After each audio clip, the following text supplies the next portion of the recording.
تو جو تجربے ہیں، جو ڈاکٹروں اور حکیموں سے جو چیزیں سنی ہیں وہ بتا دیتا ہوں۔ پہلی بات تو یہ کہ یہ دیکھیں کہ یہ موٹاپا ہے، یہ آپ کا بائی برتھ ہے، یعنی یہ ماس ہے یا فیٹ ہے۔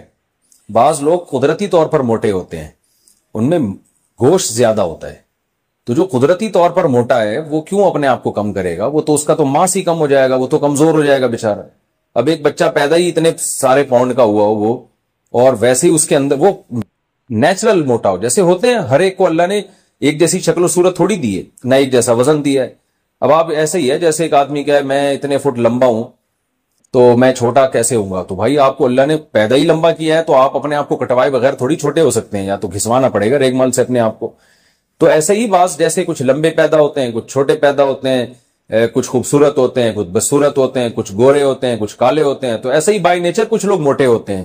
تو یہ والا موٹاپا برا نہیں ہے، یہ آپ کی اس باڈی کا اسٹرکچر ہی اللہ نے ایسا بنایا، تو یہ ٹھیک ہے، بالکل ہنسی خوشی زندگی گزاریں، بے شک آپ 150 کلو کے ہوں، اس سے کوئی فرق نہیں پڑتا، یہ بائی نیچر۔ یہ ڈاکٹر آپ کو مختلف قسم کے ٹیسٹ لکھ کے دے دیں گے، اس سے پتا چل جائے گا آپ میں فیٹ کتنا ہے، ماس کتنا ہے۔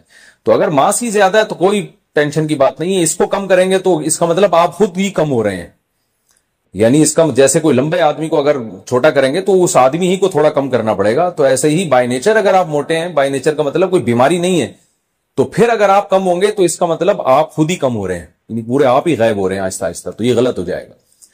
تو دوسرا موٹاپا وہ ہوتا ہے جو فیٹ کی وجہ سے ہوتا ہے، جو آج کل مارکیٹ میں چل یہ رہا ہے۔ کہ اسی طرح یاد رکھیں پیٹ بھی بعض لوگوں کا جو نکلا ہوا ہوتا ہے وہ فیٹ کی وجہ سے نہیں ہوتا، وہ بائی نیچر ہوتا ہے۔ بعض بچے پیدا ہوتے ہیں ان کا پیٹ بڑا ہوتا ہے، تو اس پیٹ کو کم کریں گے تو بچے کو ہی کم کر رہے ہیں گویا کہ آپ، یہ نقصان دہ ہے۔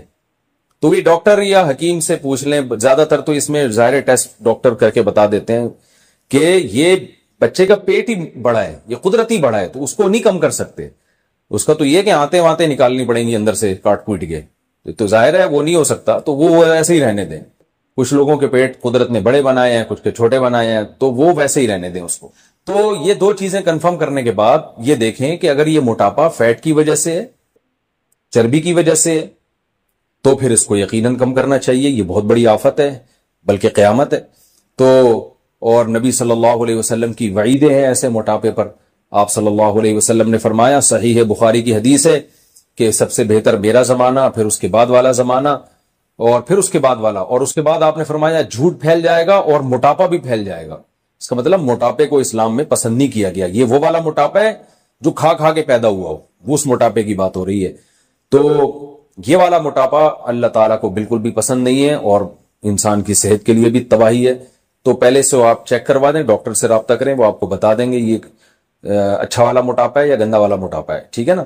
یعنی چربی کی وجہ سے یا کسی اور وجہ سے۔ اگر چربی والا موٹاپا ہے تو بھائی اس کے لیے جو سب سے بہترین چیز ہے وہ ہے آپ جاگنگ کریں صبح صبح اٹھ کے۔ آپ کہہ سکتے ہیں کہ ہم سے تو چلا نہیں جاتا موٹاپے کی وجہ سے، بھاگے گا کون؟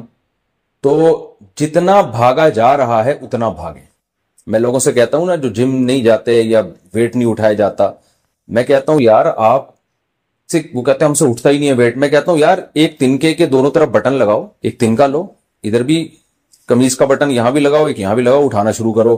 کہتے ہیں یار مفتی صاحب یہ کیا مذاق ہے؟ میں کہتا ہوں یہ اٹھا لو گے؟ کہہ رہے ہیں یہ کیوں نہیں اٹھا لیں گے؟ میں نے کہا یہاں سے شروع کرو، اس کا مطلب ویٹ اٹھا سکتے ہو آپ، تو تھوڑا ویٹ اٹھاؤ نا، پھر 2 بٹن کر دینے کا 10 بٹن، جتنا اٹھا سکتے ہو اتنا تو اٹھاؤ بھائی۔ 1 کلو اٹھا سکتے ہو، 1 کلو ویٹ اٹھاؤ، تو آہستہ آہستہ 2 کلو کی طاقت اللہ پیدا کر دے گا۔ یہ تو بٹن تو ایک مثال دے رہا ہوں سمجھانے کے لیے کہ جتنا ہو سکتا ہے اتنا تو کریں۔ تو آپ جو موٹے حضرات ہیں بھائی ان کو جاگنگ کرنی پڑے گی، پہلے تیز چلیں، تیز چلنے کی عادت ڈالیں، سپیڈ کے ساتھ چلیں۔ یہ جو پارکوں میں جس طرح سے لوگ صبح صبح چل رہے ہیں، یہ چلنا بیکار چلنا ہے، اس سے کچھ بھی نہیں ہوگا۔ گپ شپ لگاتے ہوئے جا رہے ہوتے ہیں اور کوئی اسپیڈ ہوتی نہیں ہے ان کی، تو اسپیڈ کے ساتھ چلیں اور باتیں نہ کریں اس دوران۔ جتنا تیز چل سکتے ہیں اور جتنی دیر تک چل سکتے ہیں چلیں، سانس پھول جائے تو یہ آہستہ آہستہ لاشعوری طور پر آپ کا اسٹیمنا بڑھنا شروع ہوگا، اور جب چلنے کے عادی ہو جائیں تو پھر اس کے بعد ہلکی ہلکی جاگنگ شروع کریں، ہلکی ہلکی، دیکھیں کتنا دوڑ سکتا ہوں، جتنا دوڑا جا رہا ہے اتنا دوڑ لیں۔ تو پھر نوٹ کر لیں بھائی آج میں اتنے منٹ دوڑا، جاگنگ کی ہے میں نے، اگلے دن کیا کریں، 1 ہفتے تک اتنے ہی منٹ تک، دیکھیں گے 1 ہفتے بعد آپ کا اسٹیمنا بڑھ چکا ہوگا، پھر 1 منٹ اور بڑھا دیں، پھر 1 منٹ اور بڑھا دیں، پھر ایک دن آئے گا آپ آدھا گھنٹہ بھاگیں گے، پھر انشاءاللہ ایک دن آئے گا آپ یعنی بڑے آرام سے 35-40 منٹ تک بھاگ سکیں گے انشاءاللہ. اور ایک دن آئے گا آپ ایسا بھاگیں گے کہ اگر آپ کے جتنے قرض، جن لوگوں سے آپ نے قرضے لیے میں آپ وہ بھی نہیں آپ کو پکڑ سکیں گے، ایسا آپ انشاءاللہ بھاگیں گے. تو ویسے اللہ ایسے بھاگنے سے بچائے. تو ایک تو یہ کریں آپ، اس سے بہت فائدہ ہوگا. جاگنگ جو صبح کی جاگنگ ہے، اس سے بہتر کوئی ایکسرسائز نہیں ہے، ورزش نہیں ہے. میٹابولزم بہت اچھا ہو جاتا ہے انسان کے. ہمارا میٹابولزم ہے نا جو ہم کھاتے ہیں، تو بعض لوگ دیکھیں بیٹھے بیٹھے کھا رہے ہوتے ہیں پھر بھی موٹے نہیں ہوتے. وہ کیا ہوتا ہے؟ ان کی باڈی کا یعنی سسٹم اتنا اچھا ہوتا ہے کہ وہ اندر سے وہ یعنی دیکھنے میں لگ رہا ہے کچھ نہیں کر رہے مگر وہ کر رہے ہوتے ہیں. ان کے اندر سے سسٹم بہت اچھا ہوتا ہے، سب چیزیں حرکت میں ہوتی ہیں. تو آپ جب بھاگیں گے تو حرکت میں آئیں گے، اور آپ نے سنا ہوگا حرکت میں برکت ہے. دوسرا، کھانے پہ کنٹرول میں یہ کرنا ہے کہ 3 چیزیں دنیا چھوڑنے سے پہلے 3 چیزیں چھوڑنی تو نہیں ہے، کم کر دینی ہے. روٹی، چاول، آلو، اور یہ جو تیل کی چکنائی شکنائی آج کل تیل ڈال ڈال کے کھا رہے ہیں، یہ 4 چیزوں سے تھوڑا سا پرہیز کریں، کم کریں، ختم نہ کریں. اور اس کے علاوہ آپ فروٹ کھائیں، اور اللہ آپ کا بھلا کرے گوشت کھائیں، آپ دودھ پئیں، جو ہے وہ انڈے منڈے کھائیں، پھوڑیں. تو یہ سب چیزیں آپ کھائیں گے. اور روٹی چاول، جس آدمی کو وزن کم کرنا ہے اس کو دنیا چھوڑنے سے پہلے روٹی چاول چھوڑنا پڑے گا. یہ چھوڑنے سے مراد کم کرنا، چھوڑنا تو ٹھیک نہیں ہے، کم کرنا پڑے گا، اس کی مقدار کم کریں، اور کم بھی آہستہ آہستہ. آپ معذرت کے ساتھ اگر صبح 4 پراٹھے کھا رہے ہیں تو بہت افسوس ہو رہا ہے مجھے یہ کہتے ہوئے، انشاءاللہ نہیں کھائیں گے لیکن بہت سے کھا رہے ہوتے ہیں، تو 4 کو 3 پہ لے کر آئیں. اور ایک دم سے نہ چھوڑیں، نہ ایک دم سے بہت کم کریں. 4 پراٹھے کو آپ 3 پر لے کر آئیں. تو جب اس کی عادت ہو جائے گی تو پھر 2 پہ آئیں، جب اس کی عادت ہو جائے گی تو 1 پہ آئیں، اور جب اس کی بھی عادت ہو جائے گی تو پراٹھا صرف صبح آدھا ہی کھایا کریں آپ، ٹھیک ہے نا. اور اس طرح یعنی روٹی کو کم کریں اور چاول کو. آلو تو ہمارے یہاں اتنے نہیں کھائے جاتے. یہ 2 چیزیں جو ہے نا ویٹ بہت بڑھاتی ہیں کیونکہ ان میں کاربوہائیڈریٹس بہت زیادہ ہوتے ہیں. تو اور اس کی سیلیڈ وغیرہ بڑھا دیں اپنی خوراک میں. کھانے سے پہلے سیلیڈ کھایا کریں خوب اچھی طرح. تو اس سے کیا ہوتا ہے کہ بھوک بھی کم ہو جاتی ہے، انسان کھاتا بھی کم ہے، اور وہ جو سیلیڈ ہم کھاتے ہیں وہ ویسے ہی ویٹ کو ختم کرتا ہے. اور آپ دیکھیں کچھ دن آپ کو ٹینشن ہوگی، اس کے بعد آپ کو اتنا مزہ آئے گا جب آپ کا وزن کم ہو جائے گا نا، اور آپ کو محسوس ہوگا میں دوبارہ سے جوان ہو گیا ہوں، اور بہت ساری بیماریاں ختم ہو جائیں گی. ہمارے ایک دوست نے بتایا کہ ان کے کسی ریلیٹیو نے جو ہے وہ ماشاءاللہ بڑے بھاری بھرکم ہوا کرتے تھے، تو کھاتے پیتے رہتے تھے ہر وقت. یہ فاسٹ فوڈ وغیرہ بالکل چھوڑ دیں، بیکری کا سامان بالکل چھوڑ دیں. تو بڑے بھاری بھرکم ہوتے تھے، تو انہیں کسی کمپنی میں جاب کی آفر آئی مینیجر کے لیے. تو ان کے والد نے اپنے اس بیٹے کو جو موٹا ہو گیا تھا کھا کھا کے، اس کو تانا دیا کہ کم بخت تو اپنے منہ پہ تو کنٹرول کر نہیں سکتا، تو درجنوں ملازمین پہ کہاں سے کنٹرول کرے گا. تو یہ بات دل پہ لے گئے. انہوں نے وہی ایکسرسائز، جاگنگ واگنگ شروع کی اور ڈائٹ پہ توجہ دی.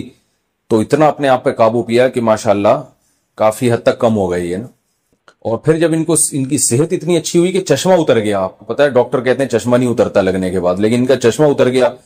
ڈاکٹروں نے بتایا کہ آپ نے شوگر کو 10 سال آگے دھکیل دیا ہے، 10-20 سال آگے دھکیل دیا، کیونکہ یہ جو ان کے ٹیسٹ آئے تھے اس میں بس ان کو شوگر کا حملہ ہونے ہی والا تھا ان کے اوپر، اور پتہ نہیں کیا کیا بیماریاں ختم ہو جاتی ہیں.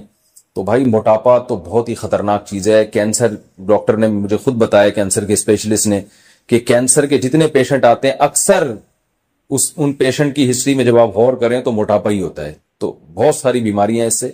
تو منہ پہ بھی کنٹرول کریں اور تھوڑا سا فزیکل ایکٹیویٹیز کو بڑھائیں.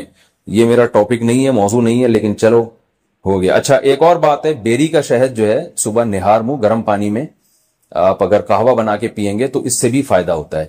بہت تیزی سے پیٹ کی چربی، یعنی مشاہدہ یہ ہوا ہے کہ جن لوگوں کا پیٹ نکلا ہوا تھا وہ یہ تھوڑا گرم پانی میں جب بیری کا شہد ڈال کے پیتے ہیں تو بیری کے شہد میں حکیم لوگ کہتے ہیں کہ فیٹ ختم کرنے کی کچھ کیمیکل قدرتی طور پر ہوتے ہیں، سدرا شہد جسے کہا جاتا ہے، تو اس سے بھی بڑی جلدی پیٹ جو ہے تون کم ہونا شروع ہوتی ہے.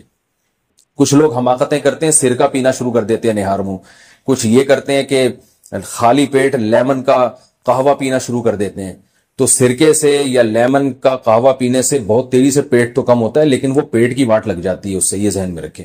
کیونکہ ہمارے پیٹ جو ہے نا اس میں جو تولیے کی طرح دیوار ہوتی ہے، جب آپ سرکہ پیئیں گے یا لیمن کو گرم پانی میں ڈال کے تو وہ ان دیواروں کا کو بہت شدید نقصان ہوتا ہے، یعنی پیٹ کے لیے نقصان.